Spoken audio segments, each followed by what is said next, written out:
If you're looking to get above 500 points or Leaving Cert, this is the after-school routine that I would do to maximize your full potential. The first thing to realize is I would stick by rigid time schedules. So if you get back from school around 10 past 4, take a little snack, have a little sleep, and start your work from 4:30. From 4:30 to 7 p.m., you are working. You are doing your homework, ticking all those boxes, doing some project work. 7 to 8 p.m., break time. Go for a walk, eat your dinner. This is the part that it really worked for me. Probably wasn't the brightest, but got the points because I worked hard. From 8 to 9 p.m., you've got to study.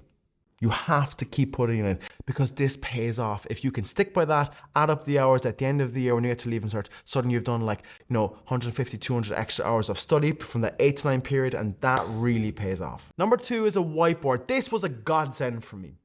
I went onto Amazon, I bought this little whiteboard, I stuck it on my wall inside in my bedroom. The most important thing you do at the end of a study day is to write down what you're going to do for the next day.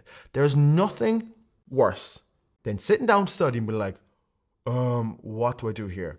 Write down what you want to study for the next day and be specific. Tomorrow I'm going to do maths, specifically algebra. I'm going to do paper 1 for 2022 or something. And write down the whiteboard and you tick them off the next day.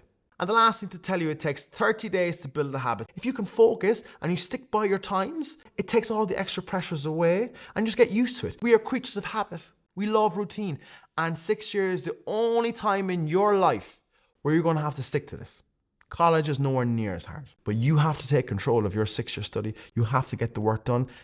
Create a routine, stick by it, and it pays off.